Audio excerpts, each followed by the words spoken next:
Hello and welcome to another installment of Comparative Reasoning. I'm your host, Cedric Kennedy, and before I get into this topic, make sure you check out these 3 books by Sidra Owens. They are very worth it.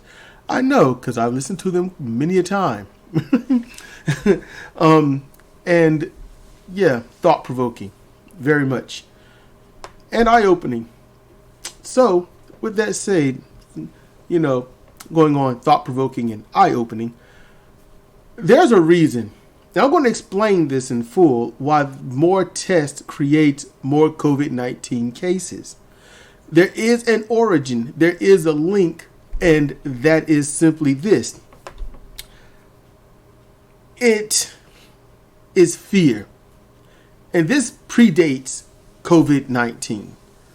All right? It does. This is general human fear. Nobody wants to be unwell. So, when you think you're fine, you go to the doctor, you go to the hospital, whichever, to get a checkup or something, and then they say, oh, we discover you have this or you have that. And you're like, what? I feel fine. Well, how many times have people gone to get a checkup, come back, it's like, yeah, I found out I have this.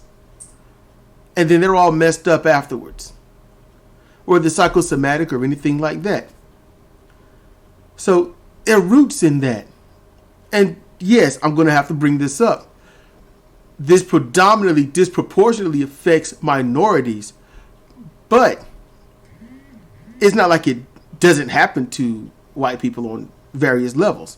No, this happens. So what happens is they will literally, and it's been documented, you have this. We're going to prescribe you this pill or this ointment or something like that. And that actually gives you the damn symptoms.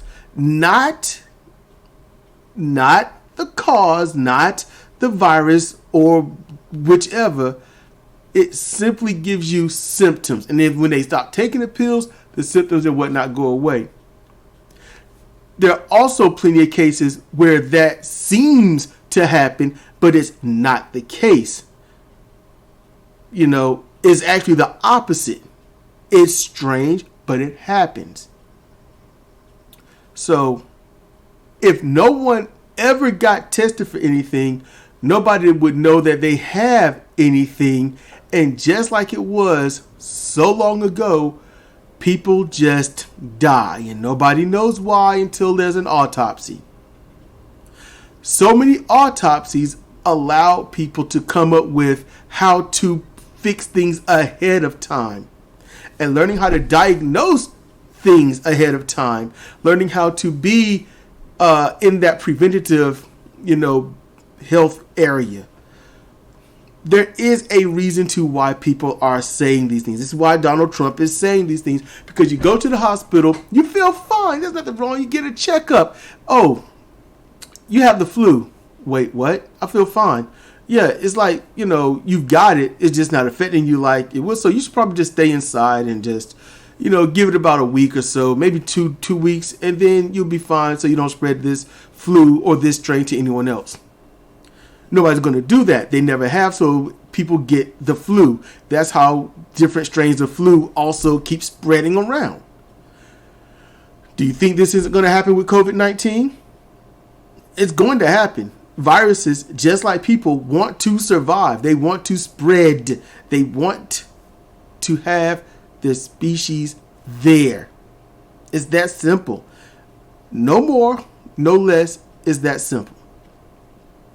So, Donald Trump and his ilk, because I'm going to be honest, there's nothing wrong with someone being a flipping idiot. But there's something wrong when you feel you have to be to make it. There's something wrong when you know better, but if you go against the social grain, you'll be chastised. So Donald Trump speaks consistently of, we do more testing than anyone else. And we have more cases. If we stop the test, will stop the cases. That is a part of why this society cannot get better. Because what he has done is what you call gross conflation. You know, he's conflating two things that have nothing to do with each other. But no one's going to think past that, so they just deal with it. When you talk about if you don't test, then there'll be no cases.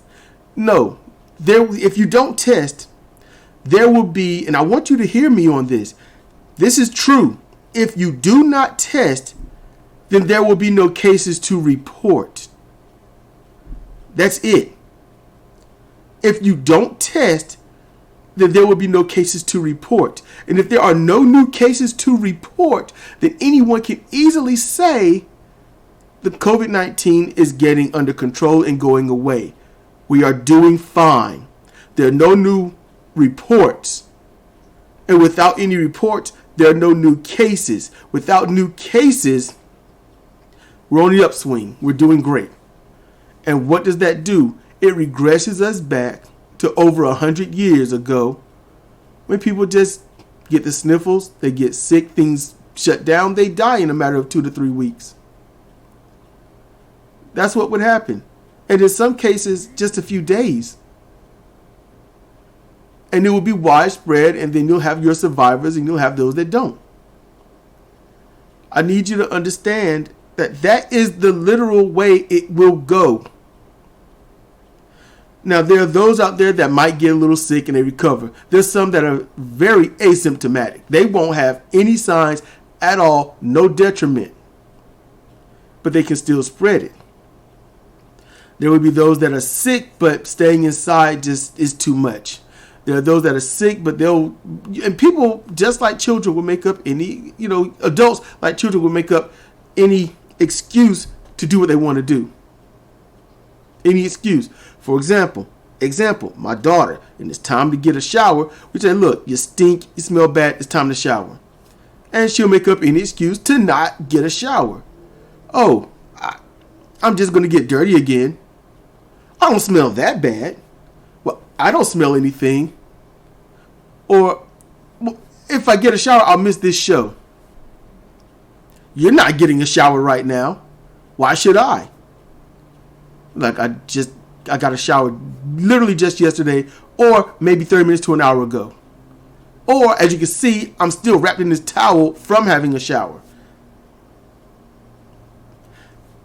Adults like Donald Trump, as bad as this is going to come out, they literally think and believe on that level of my 10-year-old daughter. Just like everybody else's 10-year-old, 8-year-old, 6-year-old, 13-year-old kid. 15, 16, 18, 20, 22. Any excuse to get out of something or to protect yourself from some level of embarrassment or looking wrong or seeming weak. That's the whole point. And it sucks because literally I just explained to you why we keep getting what we got. We don't correct the wrong in the minds of people. And I don't mean they're wrong because what we think is right. There are things that are absolutely, unequivocally, unarguably wrong. Why should I shower? You didn't shower. This water dripping off me. I was in the shower for damn near an hour. What? What is wrong with your thinking? What's wrong with your processing skills? What are you trying to protect? What is the point of this?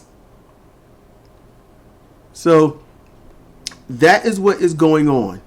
That is the extreme, every iota way I could think of why more tests creates more COVID-19 cases. Well, I'm going to say this, I'll get out of here after this. It's here. It's spreading. It has spread. Roughly 130,000 people have died from COVID-19. The flu kills roughly 0 to 2,000 people per year. That's just the range. On average, it could be anywhere from that. It's always fluctuating. I need you to understand that. COVID-19 has done in 5 months what the flu does in, I guess, 10 years? That is something to sit down and just think about for 5 seconds. If that. Okay? If that. So, just think on that. Okay? 130,000 people in 5 months are dead. Multiply that by 6 or by 10, sometimes 20. And that's the amount of people that are grieving right now. That's the amount of people that are crying and screaming and angry. And there's a percentage of those people that probably gave it to the ones that died. That is where we are. There are ways to stop COVID-19 dead in its tracks even today. But it takes a level of intelligence, wisdom, wherewithal, and survival ability to make sure that it happens. That's what it takes. And we will not get that if we are not willing to change our views, our thinking, and smarten ourselves up to what it takes to survive. Your rights don't mean anything when you are dead. And if you're using your rights, trying to stay and go out the house and not wear a mask, you are just like a 10-year-old in any other age group, making up any excuse you can to go out and be as dumb as you want to be without consequence. And honestly, those people are dangerous. They are. So with that said, like I said, I'm going to get out of here. Please check out these books by Sidra Owens. The links are in the description below. So this has been Cedric Kennedy for Comparative Reasoning. Thank you for listening.